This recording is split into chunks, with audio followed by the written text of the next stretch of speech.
Right, hello there people. This is the third part of the tutorials that I've been doing with you on our hotel room based scene. And this is the final result we're going for. This is like a seedy motel room sort of scene that we're going for, with a very, very dodgy wallpaper. The dodgier the better, that's my preference for this scene. Obviously the final part, we're going to add a computer and a telephone on top and animate a texture on the computer screen flashing up.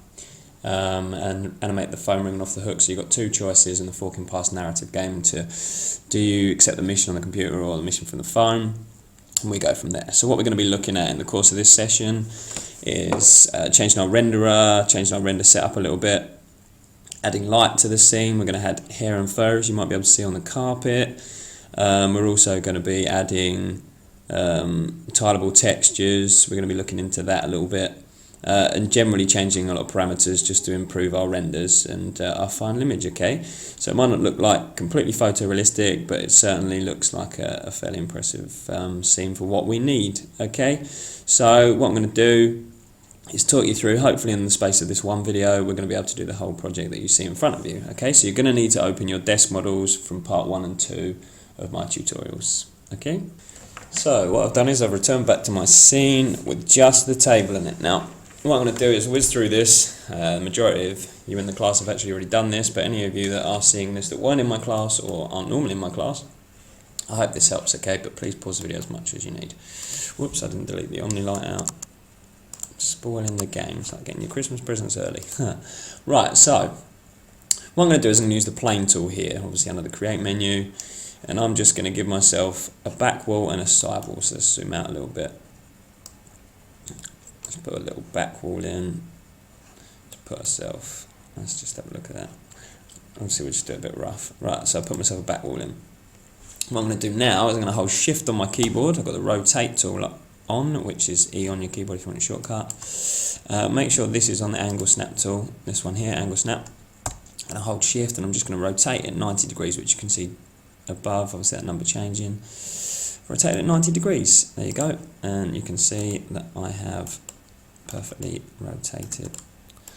For some reason my rotate tool doesn't work when I have when I make videos. Don't ask me why. So let's have a look. Very nice.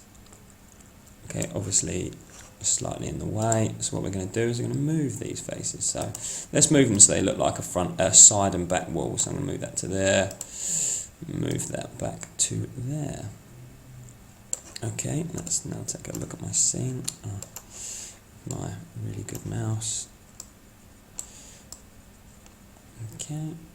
Oh, the viewport can't keep up with my can't keep up because it's screen recording. Right, which isn't even frustrating in the slightest. Okay. So very happy. This is kind of what we're going for, a front and side wall, but at the moment you can see there's a gap between the two walls. I obviously don't want that. I don't want to create any sort of game breaking sort of holes or anything like that. I want everything to join over so you can clearly see no background whatsoever. So I've intersected those a bit, and what I mean by that is you can see they cross over here, okay? Once I've got those two down, I'm going to add a third, and I'm going to put a floor plane in. So in top view, so click and drag that, very nice. Now I can move that down to sort of the bottom of the table, like so. I could zoom in and make sure I got that sort of there or thereabouts. Right, there is the basis of my scene, okay? So what I'm going to do is I'm going to press F10 on my keyboard to bring up my render settings, okay? F10. You could just press the option up here to get render. Actually, which one is it? Render setup, there you go, you could just press that one there. But what you're going to need to do from now on is click on the drop down box for output size here. Yours at the moment will look like this, custom. Now I'd like you to come down to PAL, and have to go to PAL, but for what we're going to do, we're just going to use PAL. Okay, so I've pressed on PAL, and I want to do it in this size, 768 576. Obviously if you wanted to render in HD, change the setting to HD, start having a look at these settings and whatnot. Or you can set your own. I like to have normally I go for sort of a 1024 576, something like that, but for the purpose of this I'm going to go for a 768 576, okay? Gives us all the ratio. And then what we're going to do is we're going to change our renderer to mental ray renderer. So the way we're going to do that is simple. We're going to scroll all the way down to the bottom, I'm going to press on Assign Renderer. There's a little option here. Now at the moment yours will say Default Scanline Renderer in all of those boxes, but you want to change it to this, NVIDIA Mental Ray. So you click on this box here, choose Renderer, and you choose the Mental Ray renderer from here. Obviously I don't have it because mine's already selected, so choose Mental Ray from here, press OK when you have it, and once you've done that you can just close your window. Okay, now the last thing I want you to do is show safe frame. Okay, so without safe frame, your window looks like this and you think, oh, that looks good, that's quite a nice render, but when you come to render it, it won't look anything like these proportions. We're going to have 768576 like we set it to. So you right click on perspective, scroll down to show safe frames, and this is what we're actually seeing, which is completely different. Okay, so what I'm going to do is I'm going to find a camera angle I'm happy with. Now it's quite difficult when your mouse doesn't work properly, but what I'm going to do is I'm going to find a camera angle a little bit like that. Okay, so what am I looking for? I can't see any of the background. Okay, look at my scene, you can't see any of the grey space. I've got floor, wall, table, no space anywhere. Okay, because you don't want to sort of break the audience's illusion that this room is floating in space, it will feel like. Otherwise you want them to feel that this is actually a real set sitting inside a real hotel and that actually exists. Okay, so this is the kind of view we're going for. So once you've done that and you've got your perspective viewport set up and you're happy with it, what I'd like you to do is simply hold Control and press C on your keyboard. Now instantly what you should notice in the other viewports is you've made a camera. Control and C sets a camera for the viewport you're looking at. You've got to make sure perspective's highlighted and you've set yourself a camera. Now why is this important? Well, let's have a look. If I right click and I go back to perspective, or shortcut is just press P, I've gone back into perspective view. Look, I can move around my scene and I think, oh, I want to move this ever such a fraction. Right, let's move this back wall in a fraction, and I'm going to move that around, have a bit of a play around. And then you think, right, I'm done. Oh, I've lost my camera angle. Well, no, you haven't with this. So press C on your keyboard, or right click on perspective and go to camera, but press C on your keyboard. Boom, you got your camera angle back. Okay, nice and simple. Always good to keep a camera angle of what you're looking for. Okay, so that's great. Now we want to start adding some detail though. We're going to add a carpet. We're going to add some patterns on the walls, okay? Right, the way in which we're going to make our carpet might not be the most conventional method, but we're going to make it using hair and fur.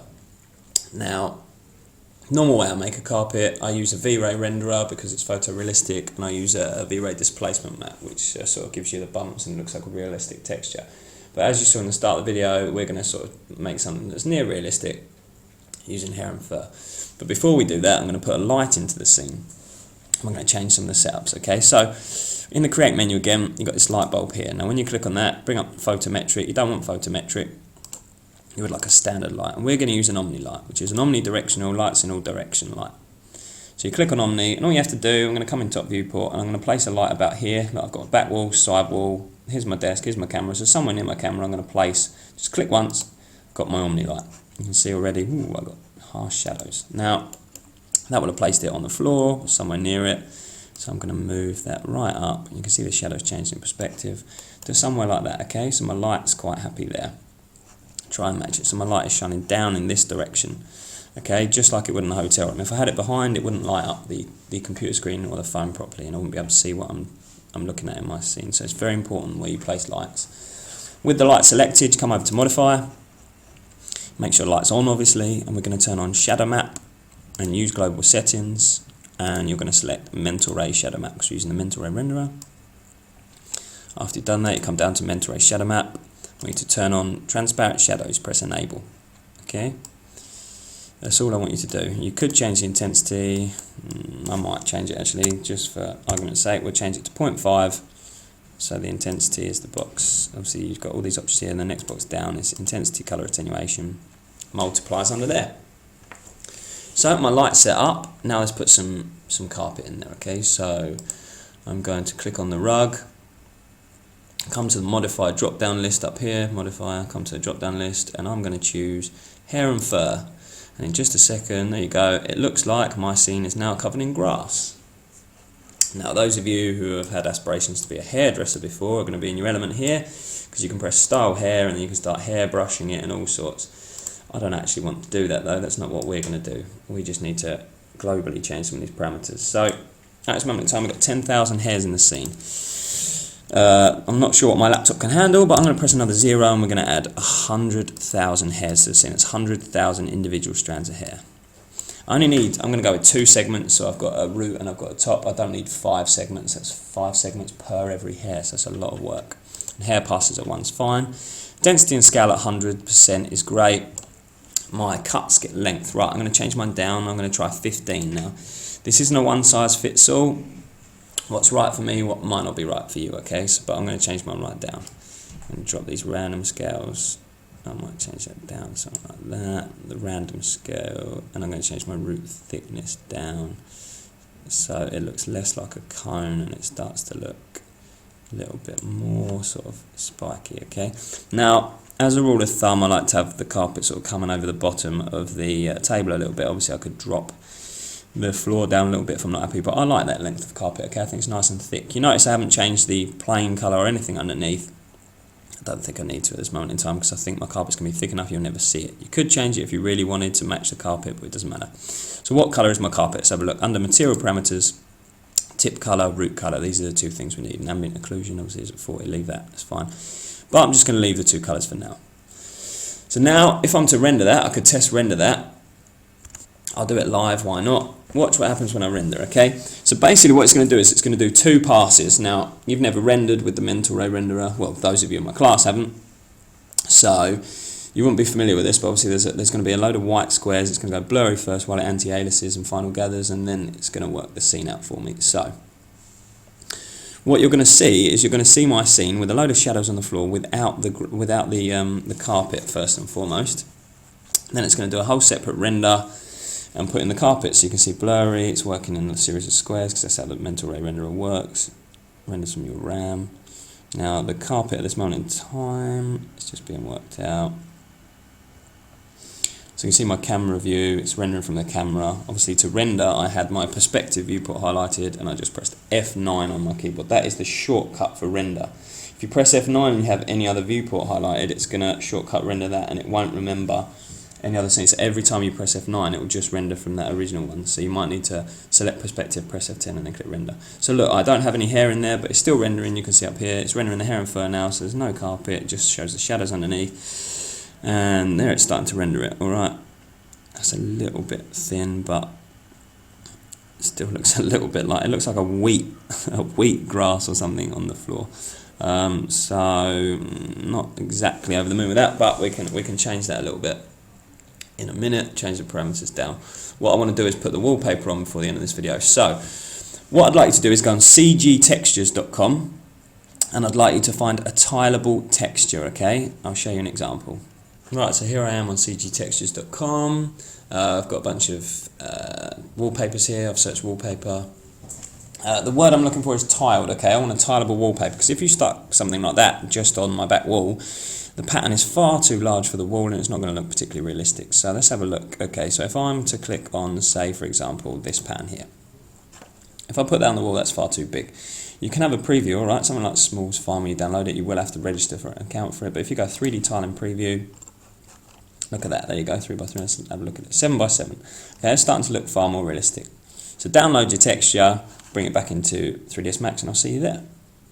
So I'm back in 3ds Max. I've picked myself a ghastly 70s style wallpaper. What I'm going to do is apply it. So I press M to bring up my material editor. I click on the little option next to diffuse, so this option here, and I choose bitmap from the window that pops up, bitmap up here, and I navigate myself to my texture. Now here's one I made earlier. This window is going to pop up here. Now yours is going to look ever so slightly different and I will show you why. Now what we'd like to do is we're going to, right, I'll just change this, don't want to spoil the fun. I'll change this, add this to the walls. Okay, there's my wallpaper. You can see it in the viewport because I've showed shaded material in the viewport. I clicked on this one. And what I'm going to do is change the tile in here to 5x5. Because mine's a square image, 5x5 works. You might need to do 3x5 or 20x20, who knows. But look, there's the wallpaper. It looks very nice. It's tileable texture. I can go back up to the top level if I really want. I can press an M and go back into it. But wait until you're happy and then render it. Now let me show you what the final render looks like. I'm going to pause it and then show you the final render.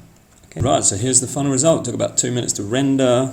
But as you can see, I mean, at this moment in time, my table might be floating a little bit, so I might bring up the bottom floor a little bit. Okay, I could make my shadows a little bit darker and put some more shadow in, change the light, but I'm really happy with that. So hopefully you got something similar. Thanks and goodbye.